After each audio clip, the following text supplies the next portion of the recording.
പിതാവിൻ്റെയും പുത്രൻ്റെയും പരിശുദ്ധാത്മാവിൻ്റെയും നാമത്തിൽ ആമേൻ. മക്കളെ, ഇന്ന് ജൂൺ 15 തിങ്കളാഴ്ച. അമ്മേ പരിശുദ്ധ അമ്മേ, അമ്മേ പരിശുദ്ധ ദൈവമാതാവേ, കൃപാസനത്തിലൂടെ ഞങ്ങൾക്കും ഞങ്ങളുടെ ദേശത്തിനും അമ്മ മധ്യസ്ഥം തേടി തന്ന എല്ലാ അനുഗ്രഹങ്ങൾക്കും കൃപകൾക്കും ഞങ്ങളിപ്പോൾ ഹൃദയം നിറഞ്ഞ നന്ദി പറയുന്നു. അമ്മേ പരിശുദ്ധമ്മേ ദൈവമാതാവേ, 2004 ഡിസംബർ 7 ഉച്ചകഴിഞ്ഞ് 2:30 കൃപാസനത്തിൽ സംഭവിച്ച അമ്മയുടെ പ്രത്യക്ഷപ്പെടലിനെ കുറിച്ച് തിരുസഭയ്ക്ക് സമർപ്പിച്ചിരിക്കുന്ന പഠനരേഖകളുടെ മേൽ സഭാത്മകമായ പഠനം ആരംഭിക്കുവാൻ ഞങ്ങൾ പ്രാർത്ഥിക്കുന്നു. അമ്മേ പരിശുദ്ധമേ, ഭൂസ്വർലോകങ്ങളുടെ രാജ്ഞിയായ അങ്ങേയ്ക്ക് ഭൗമസംരക്ഷണത്തിനായി പ്രപഞ്ചപ്രകൃതിയെ തന്നെ തിരുസഭ പ്രതിഷ്ഠിക്കുവാൻ ഈ പ്രത്യക്ഷീകരണം വഴി ഇടയാക്കണമേ. പരിശുദ്ധമേ, ജപമാല മാതാവേ, സകല പ്രാർത്ഥനയോടും ചേർത്ത് ഞങ്ങളിപ്പോൾ പ്രാർത്ഥിക്കുന്ന ഈ കുടുംബത്തിന്റെ പ്രത്യേക നിയോഗം പറ മക്കളെ.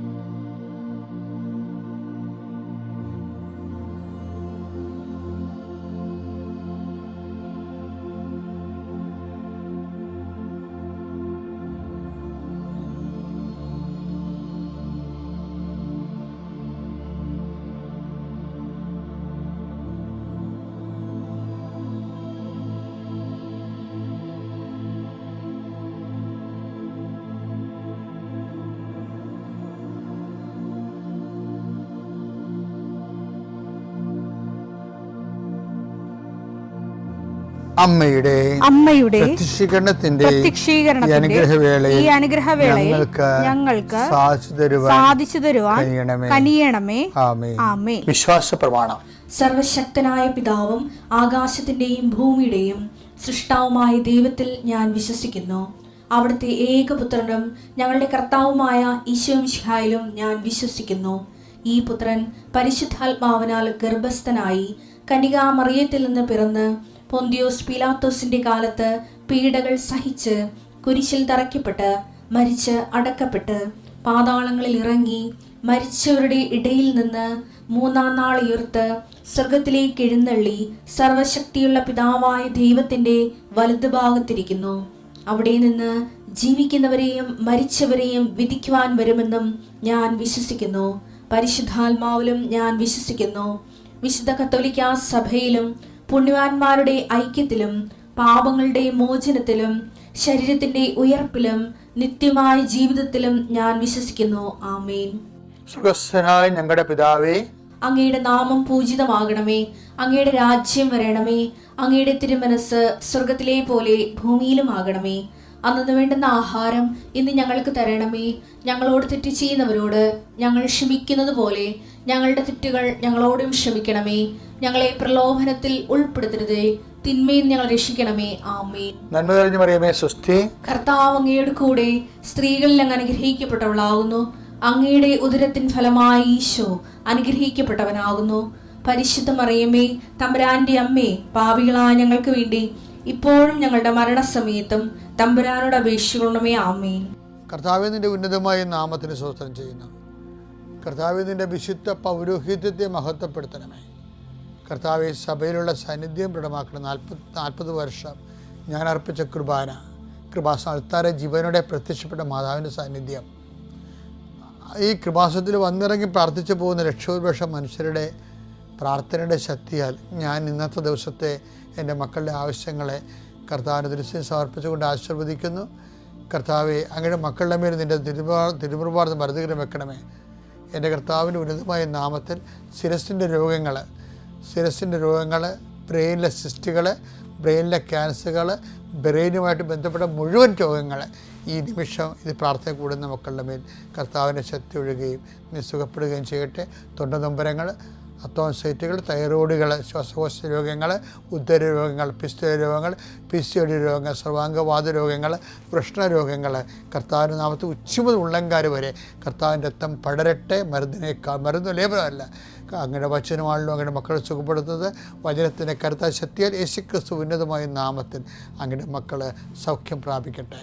കർത്താവ്, ഇന്നത്തെ യാത്ര, ഇന്നത്തെ സംസാരം, ഇന്നത്തെ കമ്മ്യൂണിക്കേഷൻസ്, ഇന്നത്തെ ഒപ്പുകൾ, ഇന്നത്തെ എഴുത്തുകൾ, ഇന്നത്തെ ഉപയോഗിക്കുന്ന വാഹനങ്ങൾ, കർത്താവ് ഇന്ന് ചെയ്തു തീർക്കേണ്ട എല്ലാ ഉത്തരവാദിത്തങ്ങളും കണ്ടുമുട്ടുന്ന എല്ലാ വ്യക്തികളുടെ മേലും എൻ്റെ മക്കളുടെ മേൽ കർത്താവിൻ്റെ ശക്തി പ്രവർത്തിക്കുകയും മാതാവിൻ്റെ മധ്യസ്ഥത്തിൽ സഞ്ചാരി മാതാവ് സമയത്തിൻ്റെ അധികാരം നിലമേലങ്കിയാൽ നിങ്ങളെ പൊതുകയും സന്തോഷത്തോടെ നിങ്ങൾ രാത്രി തിരിച്ചു വരാൻ ദൈവം അനുവദിക്കുകയും ചെയ്യട്ടെ. നിത്യപിതാപുത്രൻ പരിശുദ്ധാത്മാശ്വരശ്വരെ നയിക്കുവാവേ. എൻ്റെ പ്രിയപ്പെട്ടവരെ, ദൈവത്തിൻ്റെ വാഗ്ദാനം പ്രാപിക്കാൻ, ഈ ദൈവത്തിൻ്റെ വാഗ്ദാനം പ്രാപിക്കുന്നതിന് വേണ്ടിയാണല്ലോ ഉടമ്പടി എന്ന് പറയണത്. ഉടമ്പടി ദൈവം തന്നിരിക്കുന്നത് അവിടുത്തെ വാഗ്ദാനങ്ങൾ നമ്മൾ പ്രാപിക്കാൻ വേണ്ടിയാണ്. അഥവാ വാഗ്ദാനത്തിൽ അധിഷ്ഠിതമായ ഒരു പ്രവർത്തന പദ്ധതിയാണ് ഉടമ്പടി. വാഗ്ദാനം പ്രാപിക്കുന്നതിന് ഇപ്പോൾ ഓരോ വിഷയം, എല്ലാ ബൈബിളിൻ്റെ ഒരു വിഭാവനയിൽ ജീവിതത്തിൻ്റെ ലക്ഷ്യപ്രാപ്തിക്ക് ഉതകുന്നതും ലക്ഷ്യം ഉൾപ്പെടെ എല്ലാം, ഭൗതികവും ആത്മീയവുമായിട്ടുള്ള ലക്ഷ്യം, മനുഷ്യൻ്റെ നിലനിൽപ്പിൻ്റെ അടിസ്ഥാന ഘടകങ്ങൾ, നിലനിൽപ്പിന് ആവശ്യമായവ, ജോലി, വീട്, വിവാഹം, മക്കൾ, അങ്ങനെ എന്ത് സംഭവം, പ്രൊമോഷൻ, PR, ഇങ്ങനെയൊക്കെ എന്ത് സംഭവം വന്നാലും ജീവിതം വരെ ഐഹികമായിട്ടുള്ള കാര്യങ്ങളാണത്. എല്ലാം ബൈബിള് വാഗ്ദാനം എന്ന ഒരു മീഡിയ ഉപയോഗിച്ചുകൊണ്ടാണ് അതിനെയൊക്കെ അഡ്രസ്സ് ചെയ്യണത്. അപ്പോൾ നമ്മൾ അനുഗ്രഹം എന്ന് പറയുന്നുണ്ടെങ്കിലും ദൈവത്തിൻ്റെ ഭാഗത്ത് നിന്ന് നമ്മുടെ അനുഗ്രഹങ്ങൾ നോക്കിക്കാണുമ്പോൾ അത് ദൈവത്തിൻ്റെ വാഗ്ദാനങ്ങൾ നമ്മൾ പ്രാപിച്ചു എന്നാണ് എൻ്റെ ഗ്രാമർ എന്ന് പറയുന്നത്. ഈ വാഗ്ദാനം പ്രാപിക്കാൻ ഒന്നാമത്തെ ഘട്ടം, അതിനൊരു 4 ഘട്ടങ്ങൾ ബൈബിളിലുണ്ട്. വാഗ്ദാന നാട്ടിലോട്ട് ഇവർ ചെല്ലുമ്പോൾ 4 ഘട്ടങ്ങളാണ് നമ്മൾ കാണുന്നത്. അതിൽ എല്ലാ നമ്മുടെ ജീവിതത്തിൻ്റെ എല്ലാ വാഗ്ദാനങ്ങളും ഒരു ഘട്ടമെങ്കിലും നമ്മൾ വളരെ ഗുരുതരമായ രീതിയിൽ നിശ്ചിതമായി നിരീക്ഷിച്ച് അർത്ഥവത്തായിട്ട് നടപ്പിൽ വരുത്തേണ്ടതാണ്. ഒരു ഘട്ടം വെച്ചാൽ ഒരു ഘട്ടം മാത്രം പോരെന്നല്ല. അതായത് ഈ തുടക്കക്കാരെ ഉദ്ദേശിച്ചാണ് അങ്ങനെ പറയണത്. തുടക്കക്കാർ ഒരു ഘട്ടമെങ്കിലും, ഇപ്പം എന്താണ് ഘട്ടമെന്ന് പറയണത്? ഒന്നാമത്തേൽ വാഗ്ദാന നാട് പ്രാപിക്കാൻ ഈജിപ്തിൽ നിന്ന് ഇറങ്ങിയ ജനം ആദ്യമേ കണ്ടത് എന്താണ്? ചെങ്കടല. ചെങ്കടൽ ഒരു ഹഡിൽസാണ്, തടസ്സമാണ്. ഈ ചെങ്കടലിന് ആൾക്കാർ അതിൻ്റെ ആ പ്രക്രിയ, അത് കടന്നു പോകുന്ന ഒരു പ്രക്രിയയാണ്. മോസസിൻ്റെ വിശ്വാസവും മോസസിൻ്റെ നേതൃത്വത്തിന് ദൈവത്തിൻ്റെ സാന്നിധ്യവും അങ്ങനെ പല കാര്യങ്ങളുണ്ട്. പക്ഷേ ഈ ജനം മോസസിൻ്റെ ഉൾപ്പെടെ ഒപ്പമാണിത് കടന്നു പോണത്. ഈ കടന്നു പോകുന്നതിനെക്കുറിച്ച് അതിനൊരു സ്പിരിച്വൽ മീനിങ് കൊടുത്തിട്ടുണ്ട് ബൈബിള്. ഇതുപോലെ തന്നെയാണ് നമ്മുടെ ജീവിതത്തിൻ്റെ വാഗ്ദാനം പ്രാപിക്കുമ്പോഴും ഈ ഒരു സ്പിരിച്വൽ പ്രക്രിയ മസ്റ്റായിട്ട് നമ്മൾ നടന്നുവെന്ന് ഉറപ്പ് വരുത്തണം. അതേതാണ് സ്പിരിച്വൽ പ്രക്രിയ? ചെങ്കടലിൻ്റെ സ്പിരിച്വൽ എന്തോ ഒരു വലിയ ആത്മീയതയുടെ ഭൗതികമായ പ്രതീകമാണ് ചെങ്കടൽ കടക്കുക എന്നുള്ളത്. അതിനെക്കുറിച്ച് പറയണത് പൗലോസ് അപ്പോസ്തലനാണ് പറയണത്. പൗലോസ് അപ്പോസ്തലൻ എപ്പോഴും ഈ വിഷയത്തെക്കുറിച്ച് ഒത്തിരി ചിന്തിച്ചിട്ടുള്ള, ധ്യാനിച്ചിട്ടുള്ള ഒരാളാണ് പൗലോസ് അപ്പോസ്തലൻ. 1 കൊരിന്ത്യൻസ് 10-ാം അധ്യായം 1 മുതൽ 2 വരെ വാക്യങ്ങൾ. സഹോദരങ്ങളെ, നമ്മുടെ പിതാക്കന്മാരെല്ലാവരും മേഘത്തണലിൽ മേഘത്തണലിൽ ആയിരുന്നുവെന്നും കടലിലൂടെ കടന്നുവെന്നും നിങ്ങൾ മനസ്സിലാക്കണമെന്ന് ഞാൻ ആഗ്രഹിക്കുന്നു.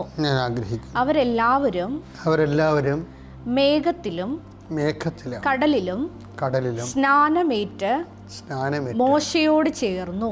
ശരിക്കും പറഞ്ഞാൽ എന്ത് തിയോളജിക്കൽ ഡെപ്തുള്ള സംഭവമാണെന്നറിയത്. മോശയോട് അത് നമ്മളുടെ ക്രിസ്ത്യാനിറ്റിയിൽ ക്രിസ്തുവിനോട് ചേരുന്നതിന് സമാന്തരമായിട്ടാണ് മോശയോട് ചേർന്ന് പറയണത്. എവിടേക്കാണ് സ്നാനമേറ്റത്? മേഘത്തിലും അതുപോലെ തന്നെ കടലിലും. അപ്പോൾ സ്നാനമേൽക്കുന്നതിന് തുല്യമായിട്ടാണ് ഈ ചെങ്കടലിലൂടെ കടന്നു വന്ന് അതിൻ്റെ സ്പിരിച്വൽ മീനിങ്, ആത്മീയമായിട്ടുള്ള അർത്ഥം അതാണ്. എന്തിനാണ് ഇങ്ങനെ പറയണമെന്ന് വെച്ച് കഴിഞ്ഞാൽ, ഈ ആത്മീയമായ ഒരു പ്രക്രിയ നടക്കാതെ നമ്മൾ ജോലി കിട്ടി, വീട് കിട്ടി, എന്നിട്ട് ആ വ്യക്തിക്ക് ആത്മീയ മാറ്റങ്ങളൊന്നുമില്ല. ആ വ്യക്തി പഴയതുപോലെ തന്നെ ജഡികനായി തോന്നിവാസിയായി ജീവിക്കുമ്പോൾ സ്നാനം ഏൽക്കാത്തതാണ്. അങ്ങനെ വരുമ്പോൾ ഉണ്ടാകുന്ന കുഴപ്പമെന്ന് വെച്ച് കഴിഞ്ഞാൽ, കുറച്ച് കഴിയുമ്പോൾ ഈ അനുഗ്രഹം നമുക്ക് അനുഭവിക്കാൻ പറ്റാതെ വരും. അത് ഈശോയുടെ ഒരു പ്രധാനപ്പെട്ട പ്രമേയങ്ങളിലൊന്നാണ് അനുഭവിക്കാൻ പറ്റാത്ത അനുഗ്രഹങ്ങൾ. പാപാവസ്ഥയിൽ നമ്മൾ നേടിയെടുക്കുന്ന ആനുകൂല്യങ്ങൾ നമുക്ക് പക്ഷേ അനുഭവിക്കാൻ പറ്റത്തില്ല. അതാണ് ഈശോ പറഞ്ഞത്, എന്നെ കൂടാതെ ഒന്നും ചെയ്യാൻ നിങ്ങൾക്ക് സാധിക്കുകയില്ല എന്ന് പറഞ്ഞിട്ട് പറയും, എന്നോടുകൂടെ ശേഖരിക്കാത്തവൻ ചിതറിച്ച് കളയുന്നു. കർത്താവിൻ്റെ കൂടെ അല്ലാതെ നമ്മൾ നേടുന്ന അനുഗ്രഹങ്ങളെ ഉപയോഗപ്പെടാതെ പോകും. ജോലിയായാലും കുടുംബജീവിതമായാലും. അപ്പോൾ അനുഗ്രഹം ഉള്ളതുപോലെ തന്നെ അനുഗ്രഹം കിട്ടുന്നത് പോലെ പ്രധാനപ്പെട്ടതാണ് അത് അനുഭവിക്കാനുള്ള യോഗ്യത. ആ വചനം എടുത്തേ, ലൂക്ക 11:23. എന്നോട് കൂടെയല്ലാത്തവൻ എനിക്കെതിരാണ്. എന്നോട് കൂടെ ശേഖരിക്കാത്തവൻ ചിതറിച്ചു കളയുന്നു. അപ്പോൾ എൻ്റെ വിഷയം എന്ന് പറയുന്നത്, ഉടമ്പടിയിലുള്ള ആൾക്കാരെല്ലാവരും ശ്രദ്ധിക്കേണ്ടത് കർത്താവിൻ്റെ കൂടെയാണോ ശേഖരിക്കണത്. ആരുടെ കൂടെ ശേഖരിക്കാവേ? കർത്താവിൻ്റെ കൂടെയാണ് ശേഖരിക്കണമെങ്കിൽ വിശുദ്ധിയോട് വേണം ഈ വിഷയങ്ങളെ അപ്രോച്ച് ചെയ്യാൻ. അപ്പോൾ നമുക്ക് അനുഭവിക്കാനുള്ള യോഗ്യത ഉണ്ടാകും. പിതാവിൻ്റെയും പുത്രൻ്റെയും പരിശുദ്ധാത്മാവിൻ്റെയും നാമത്തിൽ.